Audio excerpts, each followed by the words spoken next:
Hey, what's going on, guys? Welcome to the channel. At the UFC Fight Night post-fight presser, Dana White was asked about Francis Ngannou and his new contract with the PFL, the Professional Fighters League, and how Francis Ngannou signed a contract to make him the highest paid heavyweight in MMA history, and Dana White had a lot to say. He basically trashes Francis Ngannou, he trashes the PFL, and we are going to take a look at everything he had to say at this post-fight presser. We are going to dissect every single word that he says, because a lot of what Dana White said at this presser was factually incorrect, a lot of it was missing context, and all of it was used to shape the narrative regarding Francis Ngannou. And essentially what Dana White is doing is he's gish-galloping, discussing Francis Ngannou's situation, and then the MMA media just sits there with smiles on their face. Haha, Dana's right. Yeah, nodding their head. There's no pushback. There's no challenging Dana because, one, they have no spines, but also they're worried about getting banned from the events. If you are a media member that consistently pushes back against Dana White, you can be banned from attending UFC events and essentially ending your career, if that is what your career is, to go to the events, to have interviews, to get content. Essentially, that's what Dana White does. So there was no pushback. Nobody even had a single word to say back to Dana White as he's pushing these narratives that aren't particularly true. And if you really add context to a lot of them, they just quite fall apart. That's what they do here. So I wanted to kind of look at this post-fight presser, and I wanted to really dissect it because there is a lot here. So I'm going to show you a bunch of clips in this video. Then we're going to discuss the clips. We're going to dissect every single word Dana says, and we're really going to add context to it. Now, before I get into the first clip, if you're wondering what's going on with Francis Ngannou and what's going on with his contract situation, a quick synopsis of what's going on is Francis Ngannou was the heavyweight champion. He wanted to fight out his UFC contract. The UFC didn't want him to fight out his UFC contract. He inevitably fought out his contract. The UFC tried to re-sign him. Eventually, they could not come to terms. Francis Ngannou was able to get out of his contract because of a loophole, essentially that the UFC added themselves because of a lawsuit. He gets out of the contract. He signs with PFL in a massive mega deal for Francis Ngannou, making him the highest paid heavyweight in MMA history, and Dana White's not happy about it. That's essentially a quick synopsis. We're going to cover a lot of it in this video, but if you want a really detailed breakdown on Francis Ngannou's new PFL contract, I did an entire video on it where I go in depth. I will link it down in the description as well as the end cards if you want to go check it out after this.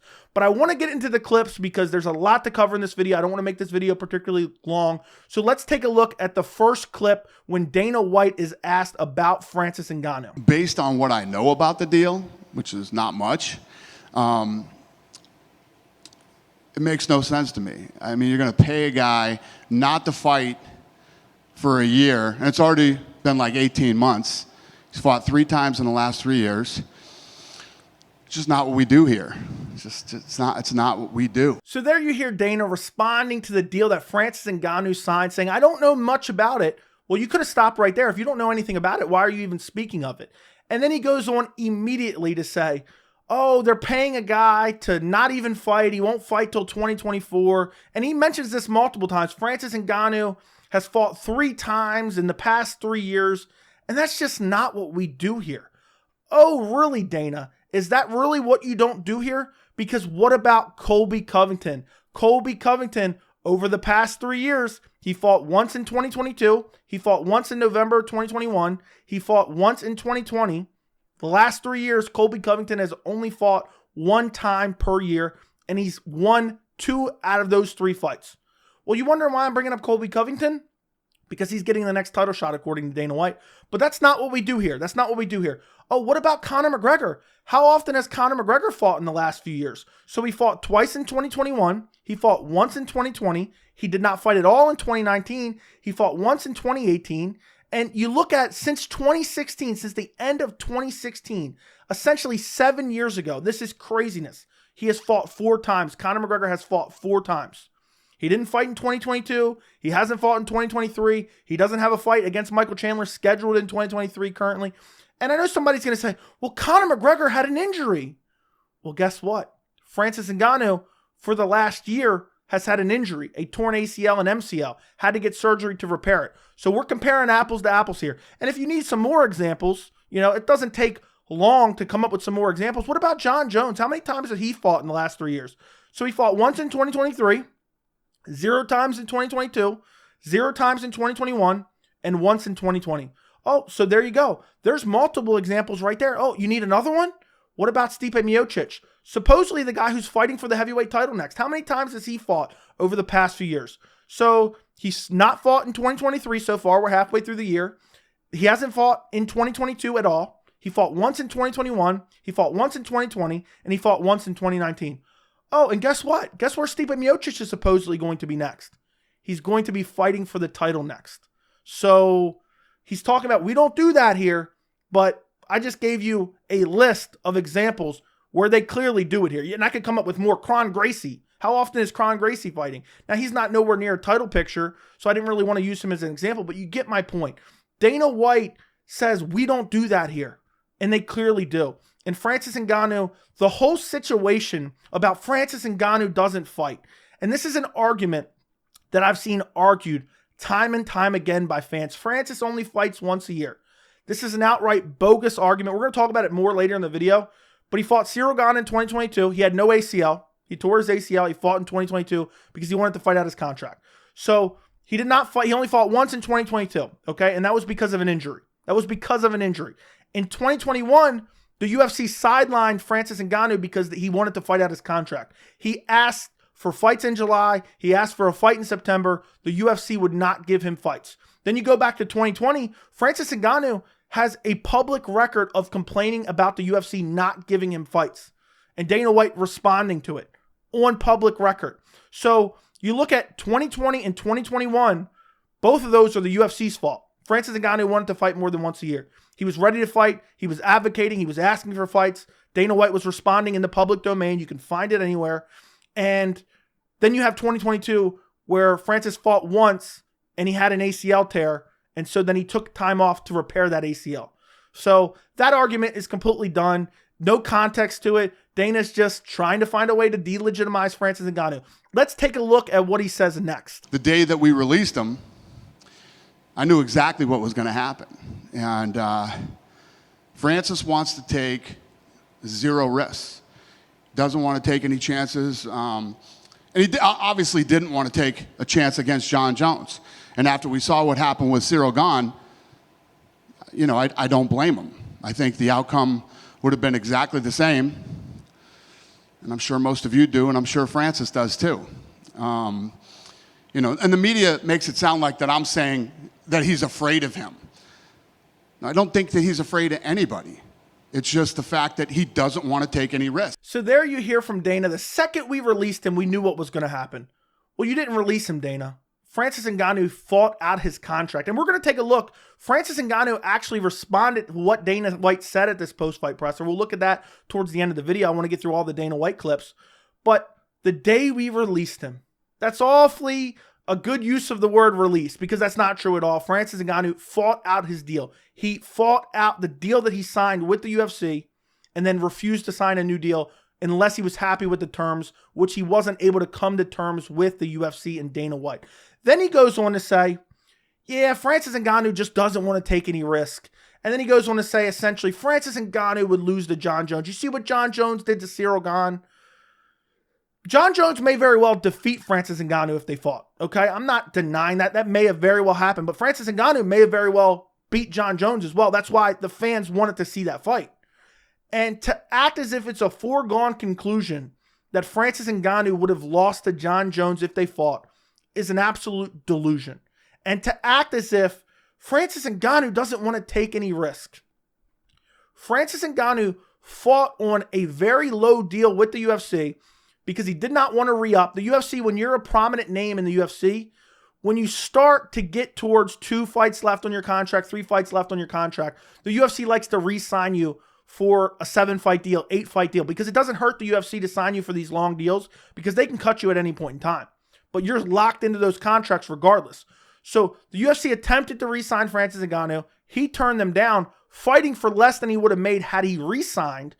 And then, on top of all that, he then fights out his deal with a torn ACL against Ciryl Gane, the guy that's supposed to beat him. And I covered this Francis Ngannou situation since I had a channel. I made a video in the lead up to that fight. the UFC wants Ciryl Gane to defeat Francis Ngannou.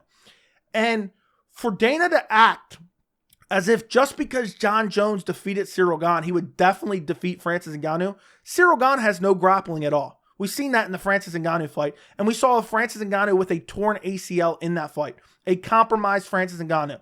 And then, to go back on it, Francis doesn't like to take any risk. To go in that fight on the last fight of your deal with a torn ACL against Ciryl Gane, that sounds about the riskiest thing you can do. Because if Francis loses that fight, he loses a lot of leverage. He loses a lot of negotiating power. And he goes in there injured just because he wants to fight out his deal. He wants to complete his contract. And he wants to be able to look at the free market and see what he's able to get on the free market from other organizations. So to act like he's scared, and Dana even addresses that. The media is acting like I'm saying he's scared of John Jones. You're saying he didn't want to risk it against John Jones because he would have suffered the same fate as Ciryl Gane. Well, that just sounds like another way of saying he's scared. He's scared to lose.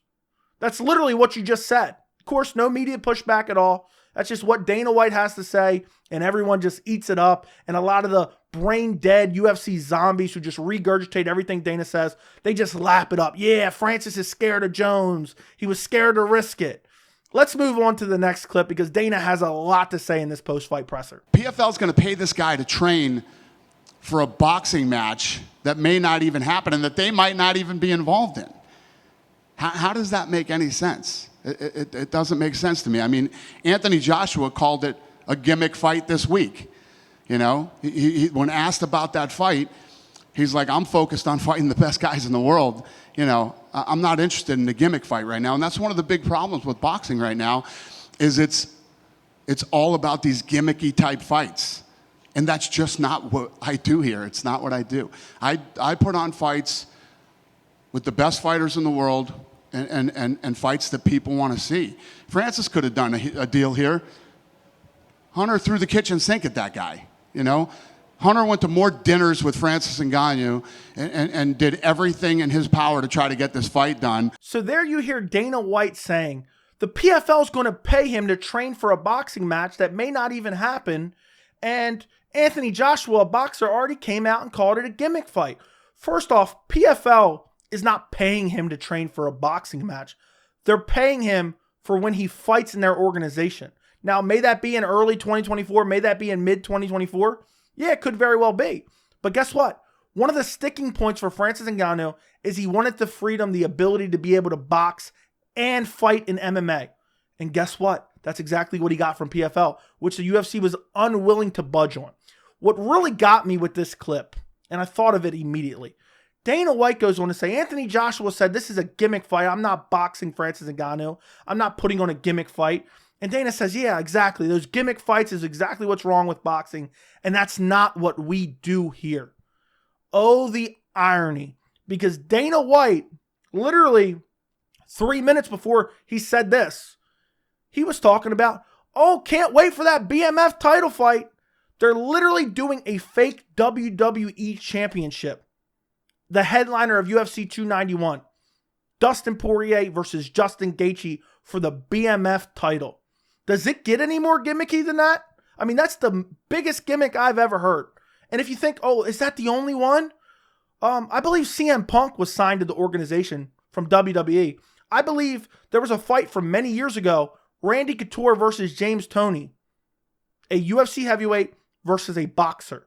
So don't tell me that you don't do gimmicky fights when you literally just signed the BMF title fight, a fake belt. Literally, why don't you have a hardcore championship? Why don't we start having ladder matches? Why don't we start putting people through tables? It's just delusion, misdirection, shaping the narrative from Dana White, and the fans just eat it up. A large portion of the fan base eat it up. Francis Ngannou boxing doesn't interest me at all. I'm not interested in boxing. But to say, that's a gimmick fight, and Anthony Joshua called it a gimmick fight, and that's not what we do here, so that's why we couldn't be in the Francis Ngannou business, is an outright lie, because he does plenty of gimmick fights. Hence, he just announced the BMF title for UFC 291.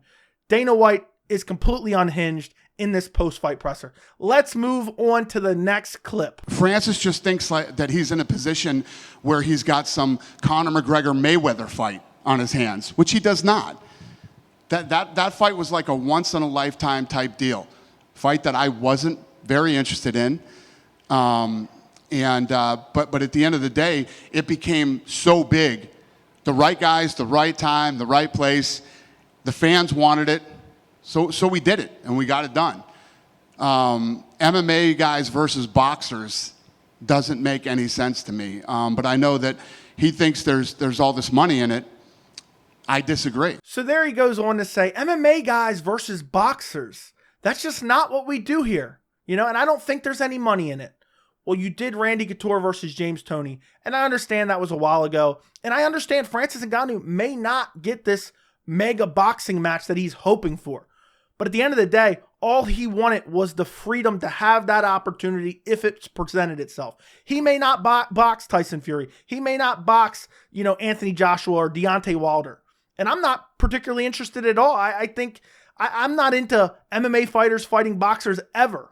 I don't want to see it ever. I think it's a gimmick. I do agree that it's a gimmick. But to act as if Dana White hasn't done this time and time again, as he's justifying McGregor versus Mayweather. And I understand he made a lot of money there because guess what? He probably took Conor McGregor, he probably took half his paycheck from that Mayweather fight. I guarantee you something along those lines. But Francis Ngannou wanted the freedom to have the ability to box, and Dana White did not want to give it to him, which is fine. If that's how he wants to run his company, that is totally fine. There's a misconception, in terms of people who attempt to defend Francis Ngannou against basically flat out lies. There's a misconception that they're anti-UFC, and I just believe that's not true. I don't believe that's necessarily true. I'm looking at the facts, and I'm trying to give my opinion unbiasedly, and Dana White is just completely unhinged here. Let's take a look at what he had to say next. And I have no beef with the PFL. I mean, these guys have always been super professional and, never talked any smack. You know me. If I don't like you, whether it's De La Hoya or another, organization out there, whatever it is, I don't hold back. I'll let you have it. But, what they're doing makes no sense to me. Their business strategy. I'm hearing that they're raising money right now, 280 million, 300 million, I don't know what the number is, from the Middle East. And I've done a lot of business in the Middle East. Those guys are sharp, and they know what to do. I don't know who in the hell would give them $280 million because I'm hearing they're buying Bellator. So there Dana goes on saying, I've had a good relationship with PFL. I'm not going to trash PFL. And then goes on to say, let me translate what Dana said, because Dana said, they're trying to raise money from the Middle East. But I don't know, that doesn't sound very genius to give them $300 million. Essentially what he's saying is anyone that would invest in the PFL is an idiot. That's what Dana White is saying. And what's hilarious about all this is he goes on with these half-truths, and he admitted, I don't know much about it. If we take him at his word, he doesn't know much about it. So then why are you even speaking on it if you don't know what's going on? And, you have the UFC where a long time ago, they're buying Pride. They're buying Strikeforce. A lot of people didn't believe in the UFC. I'm not saying PFL is definitely going to be successful, but to act as if, they're going to go bankrupt because they signed Francis Ngannou, a deal that Dana White knows nothing about, and now they're trying to raise money and raise investors, to put money into the company, I just think is ridiculous. And he says, I'm not going to trash them, but then goes on to essentially insult the PFL. Let's take a look at what he said next. So you're an organization that's burning cash, have no ratings and selling no tickets, and you're going to raise $280 million to buy a company that's burning cash, sells no tickets, and does no ratings. It sounds fucking absolutely genius to me. I know how this story ends. I get what Francis is doing. I wish the PFL all the luck in the world. I wish him all the luck in the world. It's just not what we do here. And there Dana White goes on to trash PFL even more. You have an organization that gets no ratings, sells no tickets, and you're going to buy an organization that gets no ratings and sells no tickets? You're just burning through cash? Damn, well, that sounds awfully familiar. What could I be thinking of? Oh, Power Slap. That sounds exactly the same. Yeah, TBS was thrilled with those ratings. I guess that's why they dropped you. And that's why I guess you're exclusively over at Rumble now, because those Power Slap ratings were great. They were through the roof. TBS couldn't afford them. That's how great those ratings are. He admittedly knows nothing about what's going on over there. But he says, oh, they don't get any ratings. They don't sell any tickets. They don't do this. They're burning cash. But he yet doesn't know about what's going on over there. And I'm not saying Bellator and PFL get the greatest ratings. I'm not saying they have these huge gates. But you got to start somewhere. And Bellator and PFL sell tickets. There's no doubt about that. They're not making $12 million gates. That's not what I'm saying. But Dana White just continues to do exactly what he says he's not going to do. You know, oh, I have a good relationship with PFL. I'm not going to trash them. Goes on to trash them. Let's look at what he said next. He's going to this company. I don't know what they're paying him or what's going on or any of that stuff. He's not even fighting their champions. You know what I mean?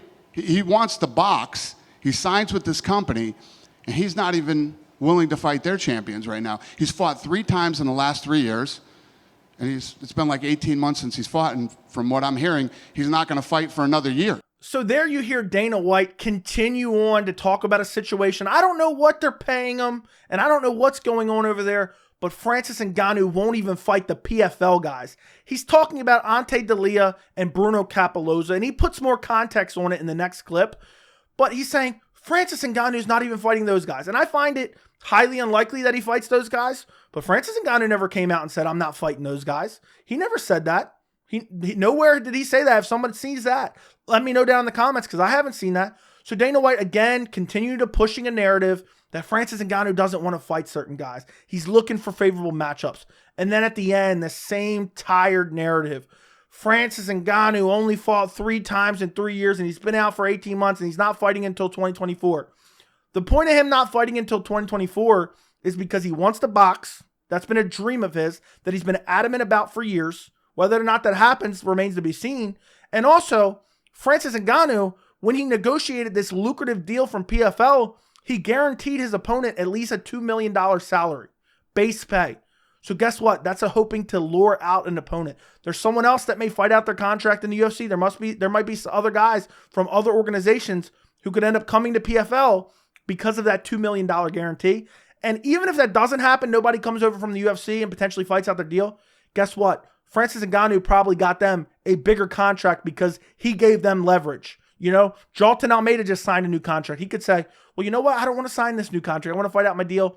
I want that $2 million over at PFL, because guess what? Francis Ngannou's next opponent in MMA will make more than almost every single heavyweight on the UFC roster outside of John Jones and maybe Stipe Miocic, who doesn't even fight either. But Dana White's perfectly happy with giving him a title shot. So it's just more ridiculous statements from Dana White, more BS, and it's just completely ridiculous. And again, fans regurgitate these talking points. Let's take a look at what he has to say next, because then he goes on to delegitimize those potential opponents from the PFL. All the stuff that's being talked about, it's all bullshit by the media.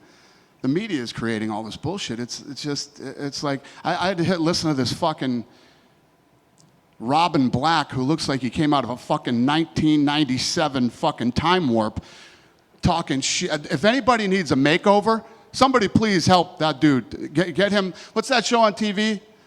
Major Makeover or whatever the fuck it is. Somebody sign Robin Black up for that thing. This guy's out there talking all this shit about, we're just all about marketing, not the best fighters in the world, and all this really stupid shit. So a lot of this stuff's just coming from the media. So there you hear Dana White blame the media for all his problems. Anything that he hears that he does not like, oh, it's the media spewing bullshit. That's all it is. He doesn't give any real specific examples, but he singles out Robin Black.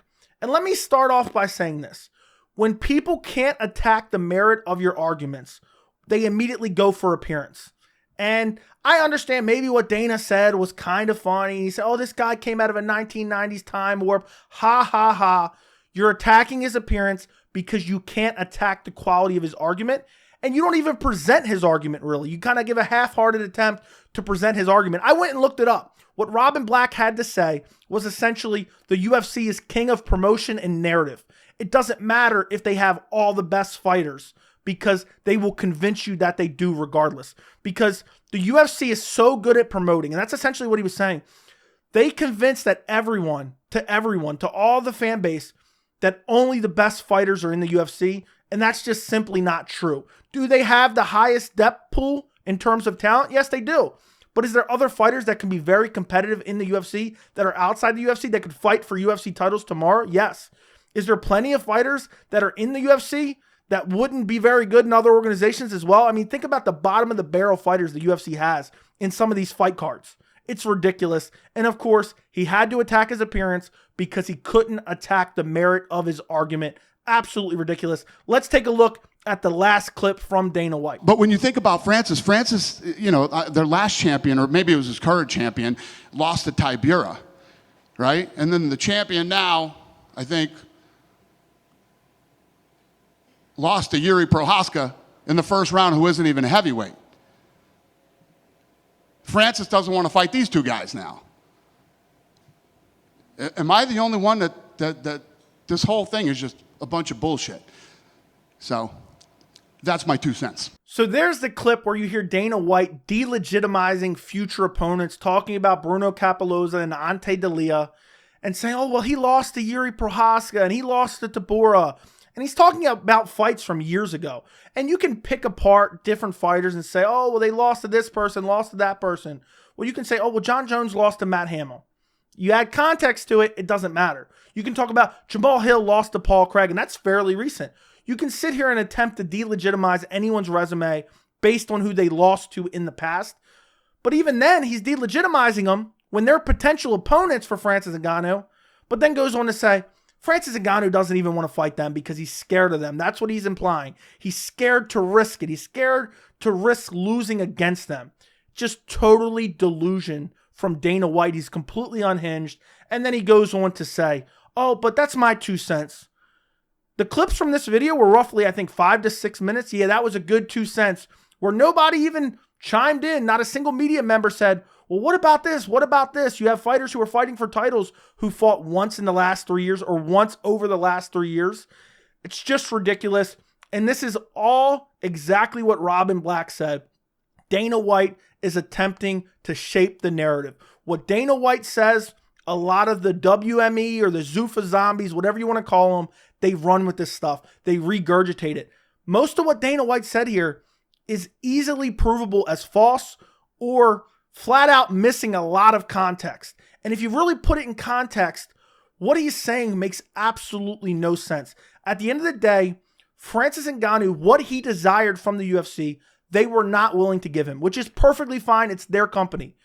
But he went and found what he wanted from another organization, and now you got to shit on the guy. He said at one point in time throughout those clips, I wish PFL the best and I wish Francis the best. You should have just left it at that. Because the one common misconception I see, and I haven't made this clear myself in a lot of my videos, is that because Francis Ngannou got what he wanted, the UFC lost. And that's not even true. The UFC will be perfectly fine with Francis Ngannou. They will move on. It'll be next man up, so on and so forth. It does not matter to the UFC. The UFC is one of the best promoters, one of the best organizations, has a lot of the best fighters, has one of the deepest talent pools in all of MMA. They're going to be perfectly fine. Just because Francis Ngannou got a contract that he's happy with does not mean the UFC lost. The only true losers in this situation are the fans, because we were all dying to see Francis Ngannou versus John Jones for the heavyweight title. And what Dana has done repeatedly is act as if Francis is scared of John Jones. And people forget, and he talked about it a little bit in those clips and hinted at it a bit, Francis was calling Jones out for 3 years trying to fight John Jones before he even won the heavyweight title against Stipe. And John Jones was nowhere to be found. John Jones was having negotiating tactics, having negotiating troubles with the UFC as well. And he was sitting on the sidelines, and Dana White was making comments about how Jones is scared of Francis Ngannou, how John Jones is going to move down to 185 because of Francis Ngannou. How quickly people's minds change, how quickly their memories fade. And Dana White will continue to do this because one thing I took from all this is that Dana White is salty that Francis Ngannou got this mega deal, that Francis Ngannou got what he wanted. That's why Dana White, the same day this deal came out, he announced fights that weren't even signed. He announced a BMF title fight. It's because he was mad that Francis Ngannou was getting any attention. And Francis Ngannou responded to this on Twitter. He tweeted out, "What is your problem with me? One, I completed my contract, was a free agent, and chose to walk away. You did not release me.